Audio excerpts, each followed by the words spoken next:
O áudio que vocês vão ouvir agora é parte do podcast Xadrez Herbal. Caso vocês queiram ouvir mais sobre esse assunto e outros temas de política internacional, é só ir em xadrezherbal.com. Bem, agora passemos para o match, no qual eu e o Felipe observaremos o movimento das peças no sempre complicado tabuleiro do Oriente Médio. A agência da ONU fecha a sede em Jerusalém Oriental após incêndio criminoso.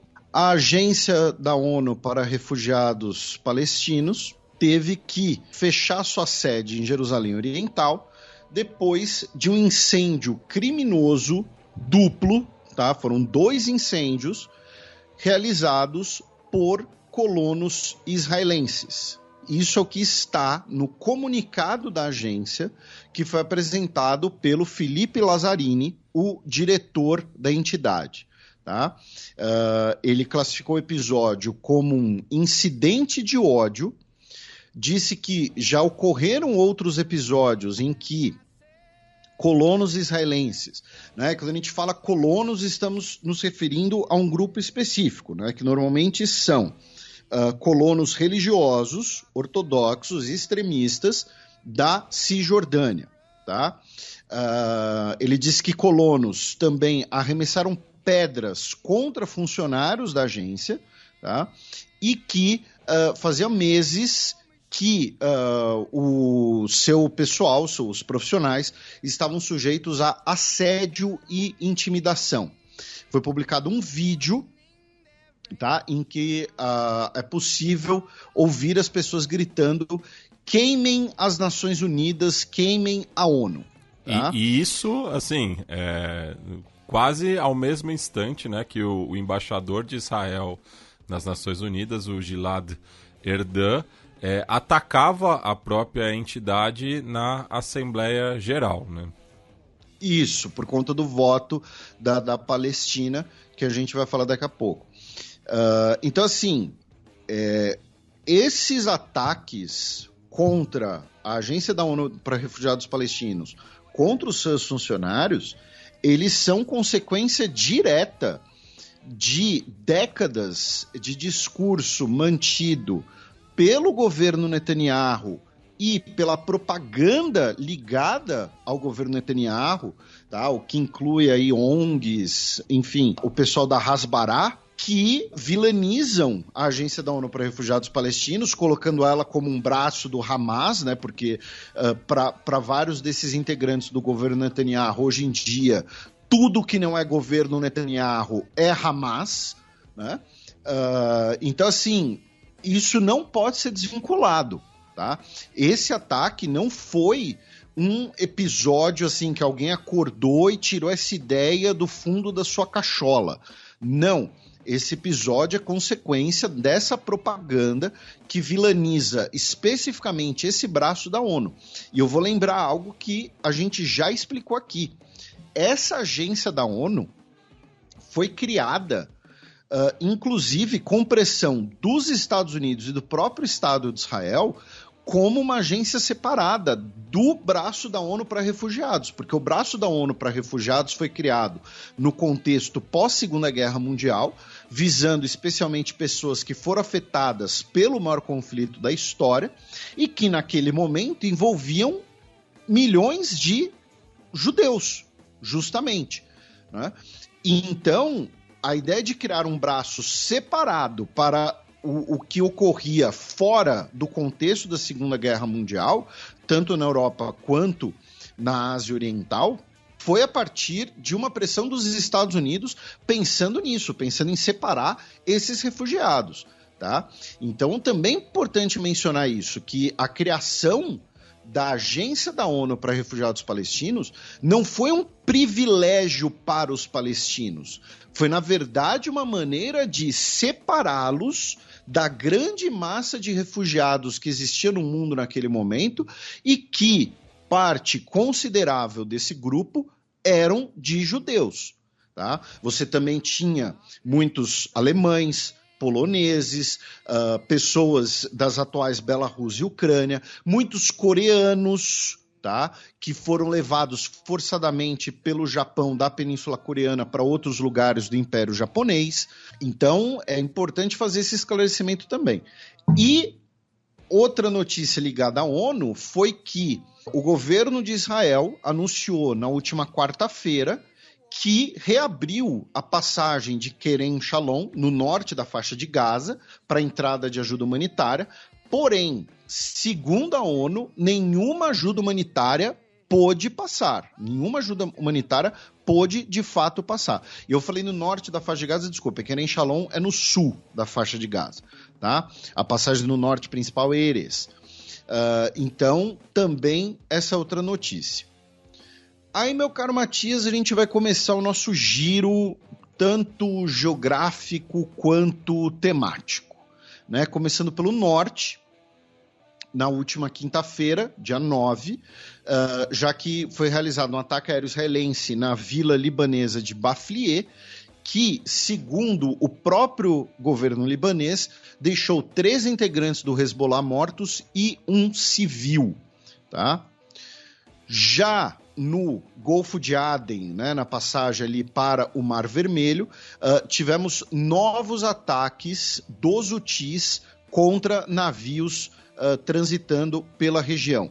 Tá? O MSC Diego e o MSC Gina foram atacados por mísseis pelos Houthis. Tá? Um dos navios é um navio de contêineres, tá? E o outro navio, a matéria da Al Jazeera não especifica o tipo de navio que se trata. Aí vamos para 2 notícias da faixa de Gaza. Tá? A primeira delas é que no dia 5, domingo, tá?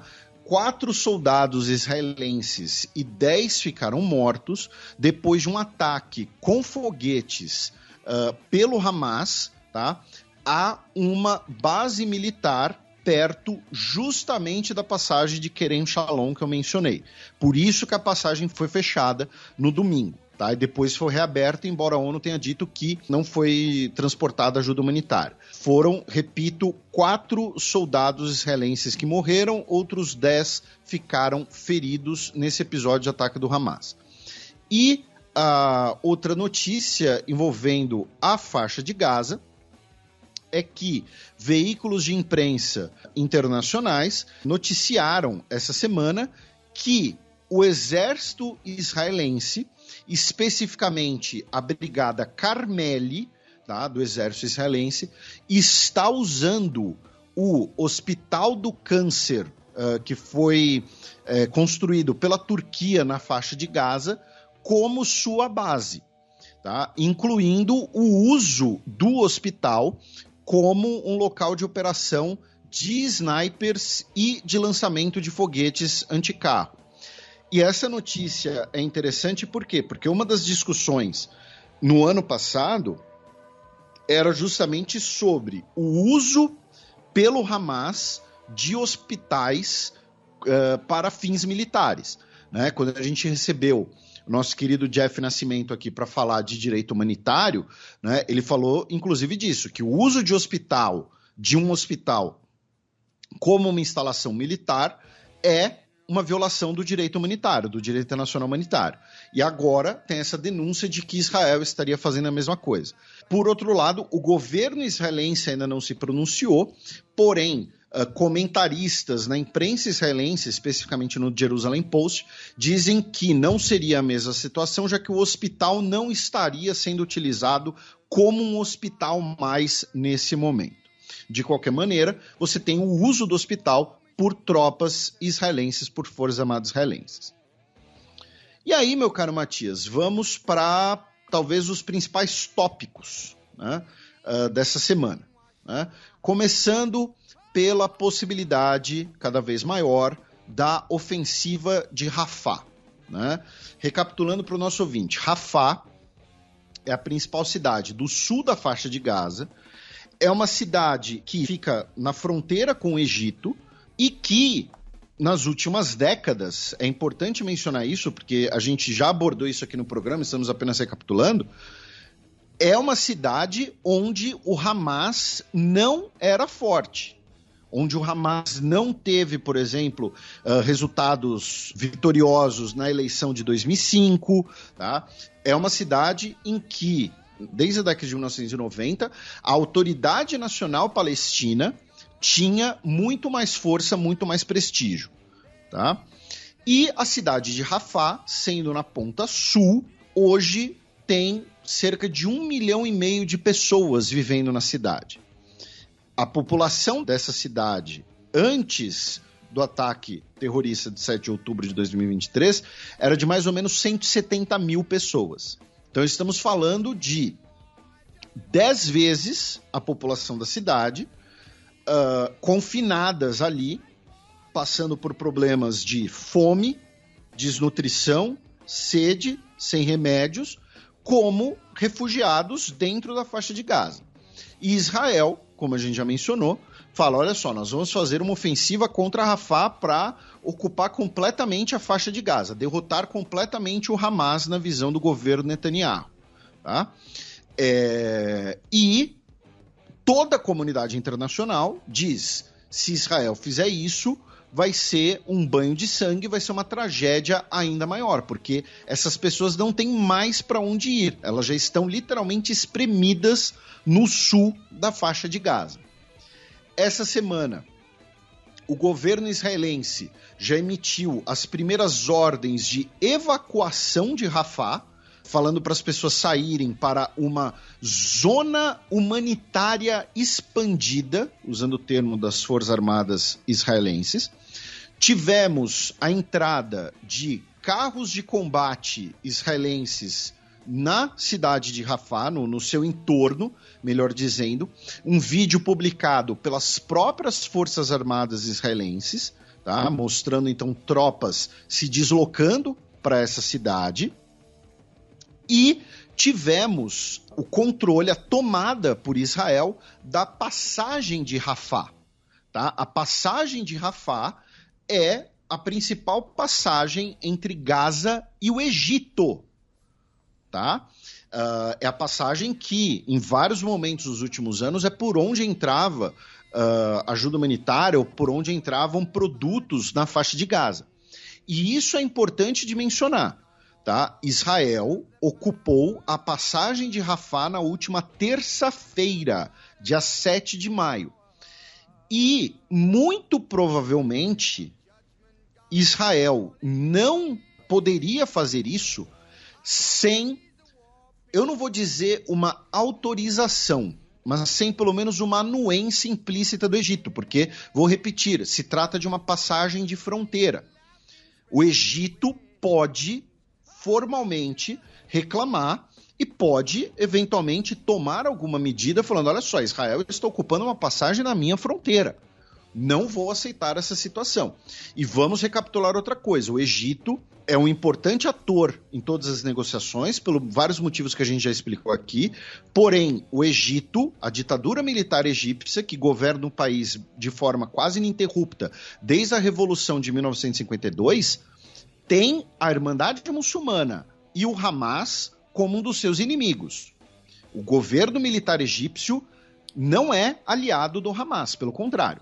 E o principal desdobramento sobre essa potencial ofensiva a Rafah, que é uma insistência do Netanyahu, e a gente já vai comentar isso, é o fato de que o governo dos Estados Unidos suspendeu o envio de 3.500 bombas para a Força Aérea Israelense, tá? 3.500 munições. E o governo israelense disse que eles têm munição suficiente sozinhos para invadir Rafah e que a operação já está planejada.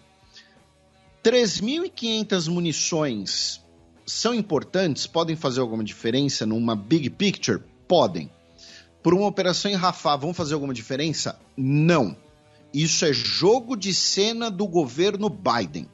O governo dos Estados Unidos está desde o início tentando equilibrar posições contraditórias, especialmente depois dos protestos estudantis e da pressão doméstica cada vez maior contra o apoio dos Estados Unidos a Israel. Então, assim, falar que não vai enviar 3.500 bombas para Israel é discurso interno. Num big picture não faz grandes diferenças, tá? E o Biden, na CNN, no dia 8, na última quarta-feira, pela primeira vez disse que armas dos Estados Unidos foram utilizadas para matar civis em Gaza. O governo israelense não apenas disse que pode lutar sozinho, mas é importante mencionar que o Benny Gantz apoiou a declaração do governo Netanyahu, tá? Dizendo que Israel tem o dever moral da segurança nacional de continuar lutando para resgatar reféns e destruir a ameaça do Hamas, e os Estados Unidos têm o dever moral e estratégico de fornecer a Israel as ferramentas necessárias. E isso é importante mencionar, por quê? Porque o Benny Gantz muitas vezes é colocado como uma grande oposição a Netanyahu, mas ele é uma oposição de direita também. A pessoa mais ao centro da antiga coalizão do azul e branco é o Yair Lapid, não é o Benny Gantz. Tem comentarista, tem gente que nas redes sociais fala Benny Gantz como uma liderança extremamente moderada. Não, Benny Gantz é a favor da anexação das colinas de Golã, é a favor da manutenção da ofensiva contra Rafah. Então, assim, ele é diferente do Netanyahu nos métodos, não nas ideias.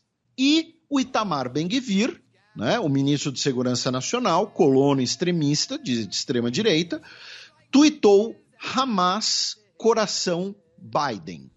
Né, porque, novamente, qualquer coisa, né, tudo agora é Hamas para esses integrantes do governo israelense. A retórica, se você vai contra Israel, você apoia o Hamas automaticamente.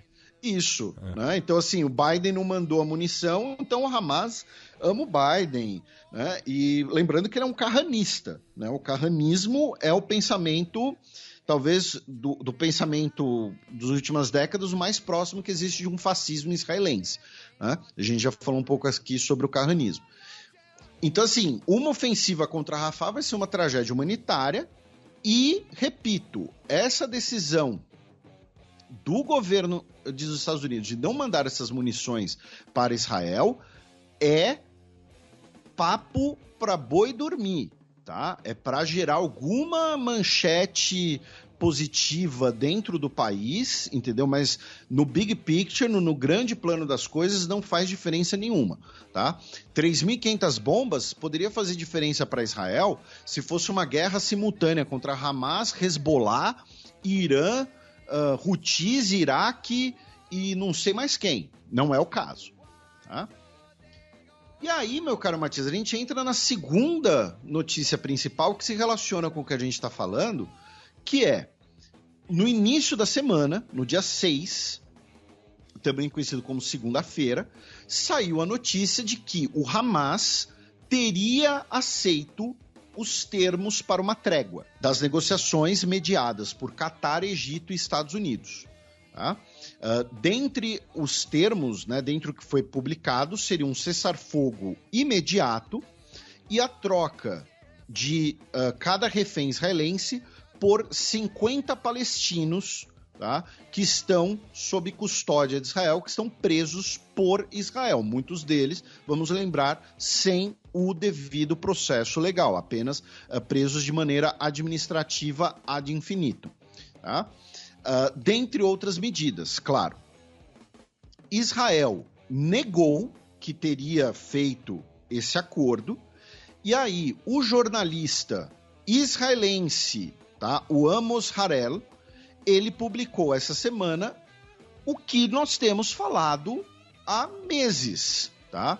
O Amos Harel disse que o Netanyahu foi pessoalmente responsável para voltar atrás no acordo, que inicialmente a proposta tinha sido, sim, endossada por Israel, a proposta que foi levada pelos Estados Unidos para o Egito, tá? E que, na última hora, o Netanyahu foi pessoalmente responsável pelo boicote a um eventual acordo, tá? Por quê? Porque o Netanyahu quer a manutenção da guerra, porque a manutenção da guerra significa a manutenção dele no poder, logo significa a manutenção da imunidade dele nos processos por corrupção e tráfico de influência que ele enfrenta, tá? Então, assim, é o cenário que a gente já explicou aqui várias vezes. E eu citei a fonte, tá? Querem brigar com alguém?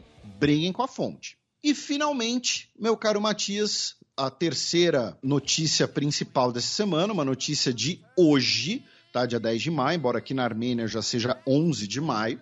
A Assembleia Geral da ONU votou pela integração da Palestina como membro, tá? Foram 143 votos a favor e 9 votos contrários e 25 abstenções. Para a Palestina se tornar um membro pleno, tem que ser aprovado no Conselho de Segurança, como a gente já explicou. Porém, esse voto hoje na Assembleia Geral da ONU expandiu as prerrogativas da Palestina dentro da Assembleia Geral, mesmo como membro observador. Tá? Então agora, basicamente, a diferença entre a Palestina e um membro pleno é que a Palestina ainda não tem voto na Assembleia Geral da ONU e não pode assumir assentos nos conselhos, como o Conselho de Segurança, claro, e o ECOSOC, né, que é o Conselho Socioeconômico da ONU. Mas agora a Palestina vai ter, como eu disse, basicamente todas as prerrogativas de um membro pleno. Tá? Então nós tivemos agora digamos assim, um upgrade no status, indo ao máximo que a Assembleia Geral da ONU pode ir. Tá? Agora, o único passo necessário é pelo Conselho de Segurança da ONU e que os Estados Unidos vetou. Né? Os países que votaram contra foram Argentina, Tchequia, Hungria, Israel, Micronésia, Nauru, Papua Nova Guiné, Palau e Estados Unidos. Tá? Micronésia, Nauru, Papua Nova Guiné e Palau votaram contra porque são países que dependem de ajuda militar dos Estados Unidos, dependem de ajuda socioeconômica dos Estados Unidos. A Micronésia é basicamente um protetorado dos Estados Unidos, então, voto esperado. Israel, óbvio, né? A Hungria, com um governo conservador do Orbán, próximo do Netanyahu. A República Tcheca é um país historicamente próximo de Israel. E a Argentina do Milei, né? Que você e a Silvia comentam bastante aqui, né? Inclusive né, que o Milei gostaria de se converter ao judaísmo e tudo mais. Vários países da União Europeia aprovaram, né? Votaram a favor. Repito, foram 143 votos a favor. Outro ministro extremista israelense, né, o Bezalel Smotrich, né, o ministro das Finanças, disse essa semana que o perigo do estabelecimento de um Estado palestino é o mais tangível na história. E também essa semana, mais um país reconheceu a Palestina, né, no caso, as Bahamas. E aí é o mesmo comentário que a gente fez semana passada, né? As Bahamas são uma potência mundial que vão revolucionar a geopolítica e as relações internacionais perante a Palestina? Não, mas é um voto na Assembleia Geral da ONU. Então, isso importa. E aí, nesse contexto, né, que ocorreu o que você mencionou, né, do embaixador de Israel na ONU, ele triturou a carta da ONU, dizendo que foi um dia sombrio na história da ONU. Lembrando que a própria ONU que criou Israel no processo de divisão do mandato britânico da Palestina. Então, a mesma resolução que aprova a criação de Israel aprovava a criação de um Estado palestino. Né? Então, assim, é uma posição bastante contraditória, né, a dos últimos governos israelenses. Em outra notícia, nós temos uma possível crise entre Israel e Grécia, já que um guarda do consulado grego em Jerusalém, ele é um militar grego e que trabalha na segurança do consulado, ele foi preso pela polícia israelense durante a celebração da Páscoa ortodoxa essa semana na Igreja do Santo Sepulcro. Aparentemente ele foi uma das pessoas que se envolveu ali em um tumulto. Infelizmente esses tumultos não são incomuns porque especialmente nessas datas muito importantes, né, a Igreja do Santo Sepulcro ela fica abarrotada de gente.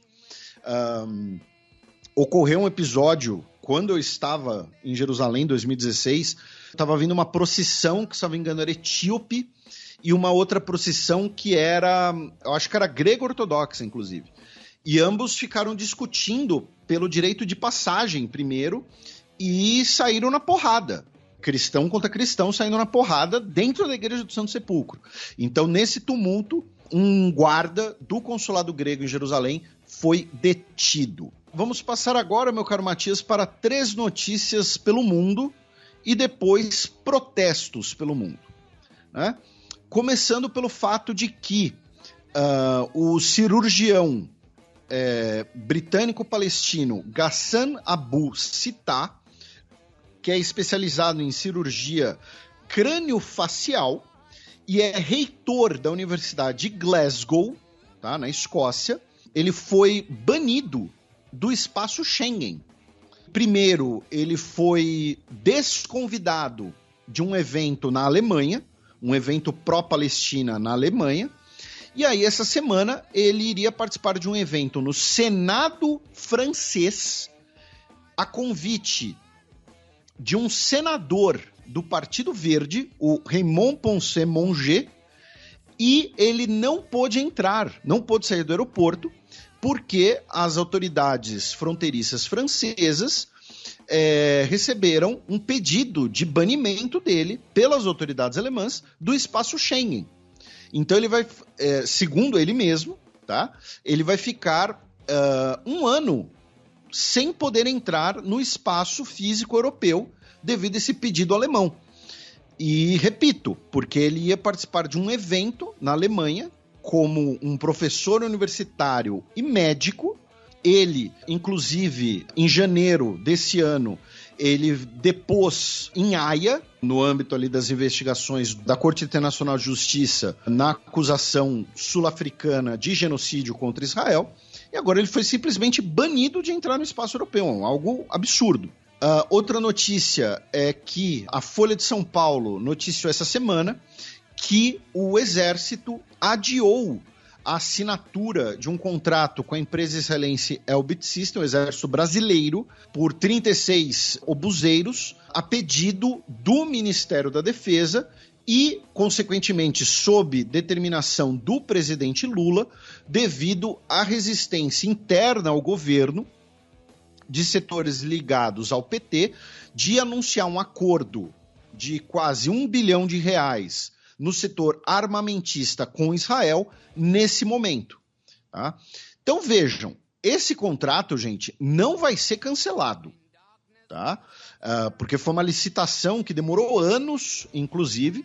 O que fizeram foi adiar o anúncio por conta do timing. Tá? Eu posso garantir isso para vocês, esse acordo não vai ser cancelado, até porque a Elbit System tem subsidiárias aqui no Brasil que fabricam as munições. Uma dessas fábricas, inclusive, fica no Rio Grande do Sul.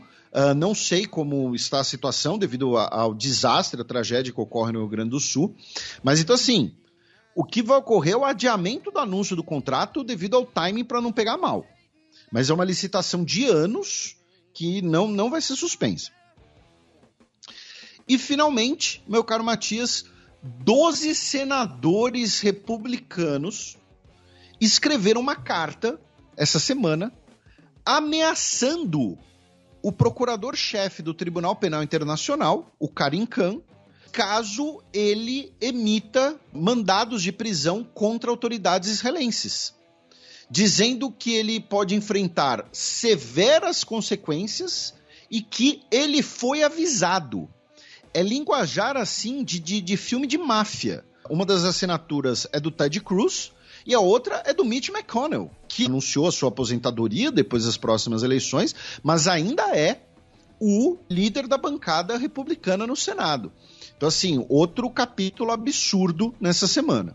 E ainda em relação ao Partido Republicano e o Estado de Israel, tivemos um movimento fora do comum, né, numa disputa preliminar do partido para definir o seu representante na eleição para o 8º distrito de Indiana, né, que fica no sudoeste do estado, ali próximo da divisa com Illinois e o Kentucky, já que um dos candidatos era o John Hostetler, que já havia servido 12 anos, né, como congressista entre 1995 a 2007 e que nesse período votou contra 13 propostas de ajuda militar ao Estado de Israel, né? Então houve um grande investimento, né, de entidades sionistas nos Estados Unidos para que fosse eleito, né, nessas primárias o senador estadual Mark Mesmer, né, cuja plataforma política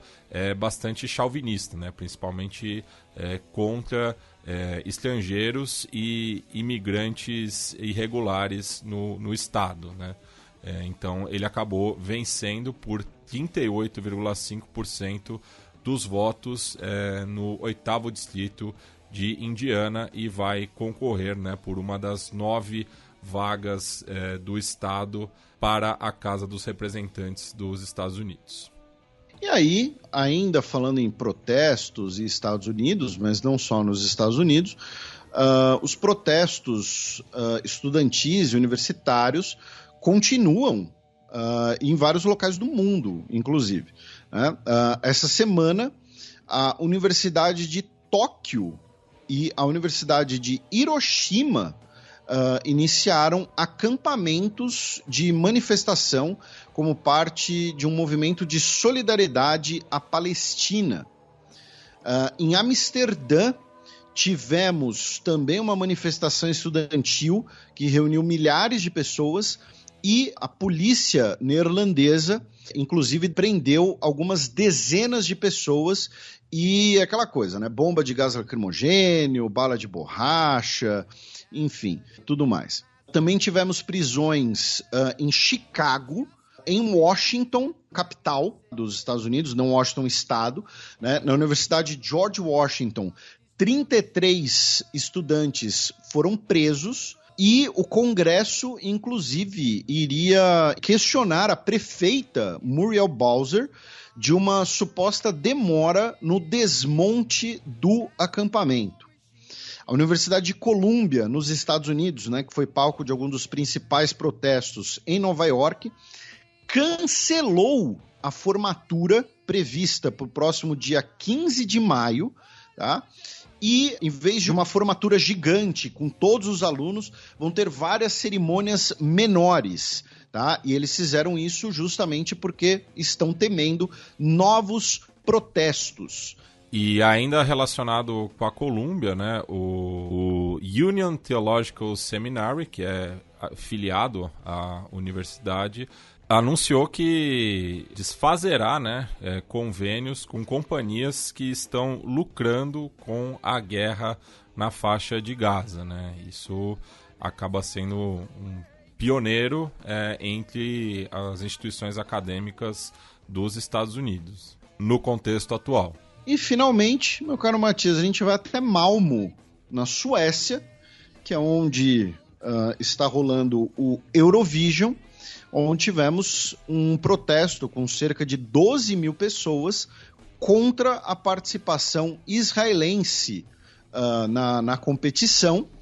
E dentre os manifestantes estava a ativista Greta Thunberg, que no ano passado, inclusive, foi acusada de antissemitismo.